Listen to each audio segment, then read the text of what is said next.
Morkaus Evangelijos 1 skyrius 29-39 eilutės pasakojimas apie tai, kaip viešpats Jėzus, jis mus moko nugalėti mirties baimę, kaip reikia nugyventi apskritai šį gyvenimą vaikščiojant su Dievu. Čia turime pasakojimą, kai sinagogoje Jėzus išvaro demoną iš žmogaus. Na ir kadangi esam netoli Petro namų, vadinamo Simonu, ir jie grįžta ir štai praneša jiems žinią, kad Petro uošvė serga, karščiuoja, negalės patarnauti vyrams. Jėzus išgydo, paėmęs uošvę už rankos. Na ir po to pademonstruoja viešpats, kaip reikia nugyventi, kaip reikia pradėti dieną, kad ta mirties baimė mūsų neišgąsdintų, nes kaip klausėmės pirmajame skaitinyje, ten buvo sakoma, kad iš tos baimės mirčiai esame patekę į mirties valdžią. Ko tik žmonės nepadaro iš baimės, kad tik tai nenumirtų arba kad nereikėtų kentėti. Ir štai Jėzus parodo pavyzdį.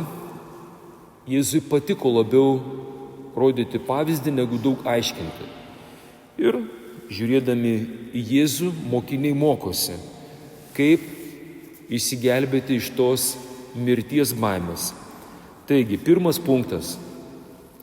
Labai anksti, dar neišaušus rytui, Jėzus atsikėlęs nuėjo į negyvenamą vietą ir tenai meldėsi. Brangus broliai seserys, kaip sekasi sekti Jėzų šiuo punktu? Nežinau, kaip galima išvengti baimės, mirties ir apskritai pradėjus dieną nuo pietų. Sunkiai. Jėzus prieš tai, kad būtų aišku, kad Jėzus nėra tas, kuris miegojo 8 valandas, žinot, nuėjo 9 valandą, kaip ir pridera su visais vaikučiais, nieko panašaus. Prieš tai jis saulei nusileidus visą vakarą, nežinau, tikriausiai iki 12 nakties, o gal ir iki 1 nakties, ką jis darė, jisai gydė daugelį sergančių įvairiomis lygomis, išvarė daug demonų ir neleido tiems demonams kalbėti. Priminsiu tokį įdomų dalyką. Žinot, kai kalbama minios žmonių, tai nėra, kad 1, 2, 3, 4. Minė tai vadinasi jau nebeskaičiuojama. Šiaip evangelistai jie parašo skaičius, ten buvo ten išgydė 10, 12, 13, čia jau be skaičiaus. Kiek Jėzus miega arba kiek jisai miegojo per parą, tiksliai nežinom.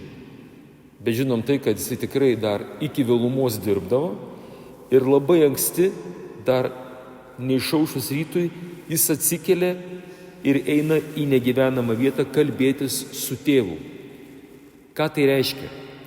Tai reiškia, kad jeigu norime sekti paskui viešpatį, reikia eiti kur? Į negyvenamą vietą. Tokia vieta mūsų parapija yra kur?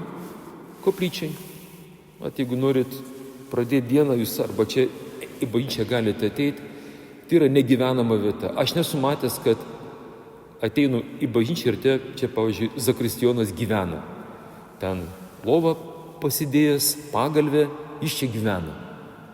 Nėra taip. Jeigu nueisit į adoracijos koplyčią, ten nieks negyvena. Ten šiaip taip yra šalta, kad ten net jeigu ir gyventi norėtum, mirtum greit nuo šalčio. Taigi čia yra vieta negyvenama, bet čia yra labai gerai melstis, kad neužmigtum. Įsivaizduoju, dabar jeigu šildymą jums įjungtumėm, ką jūs darytumėt? Užmigtumėt po 2-3 minučių. Bet kaip taip šalta, žiūrėk, kažkaip neišeina. Aišku, truputį šaržuoju, tačiau ką tai duoda mums? Simonas ir jo draugai nuseka paskui Jėzų ir primena, sako, taip kaip mes tavęs ieškom, visi tavęs ieško. Dabar, kai mus ištinka mirties baimė, kažkas mirė, kažkas reanimacijoje, kažkam pasakė gydytojai, ruoškis, tau liko gyventi 2-3 mėnesiai.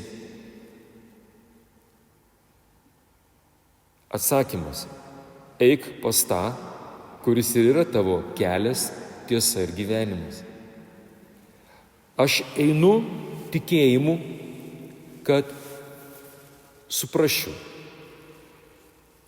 Mums pasaulis labai dažnai sako, tai ką tu ten eisi, ką tu ten veiksi, žinai. Aš ten nieko nesuprantu. Tau nieko suprasti ir nereikia. Pradžioje reikia patikėti. Kai tu patiki, kad nuėjęs į negyvenamą vietą, kaip čia parašyta, ten rasi Jėzų, kuris tavęs laukia tabernakulyje, įsikūnijęs Eucharistijoje. Tik patikėjęs suprasi, net virkščiai. Suprasiu, tada nueisiu, patikėsiu. Ne, šitaip neveikia. Mums lietuviam dar toks labai pagalbinis žodis, lietuviškai sako, mano teisusis gyvens tikėjimu, tik ėjimu. O kaip tu tik išeisi iš savo mirties zonos ir ateisi pas gyvenimą, pas Jėzų, suprasi, ką tu turi daryti. Taip pat matau, didžiųjų dauguma iš mūsų esam suaugę žmonės. Vat šiandien mes irgi suvažiavom broliai iš visos Lietuvos, netgi iš viso pasaulio ir svarstom, ką turim daryti.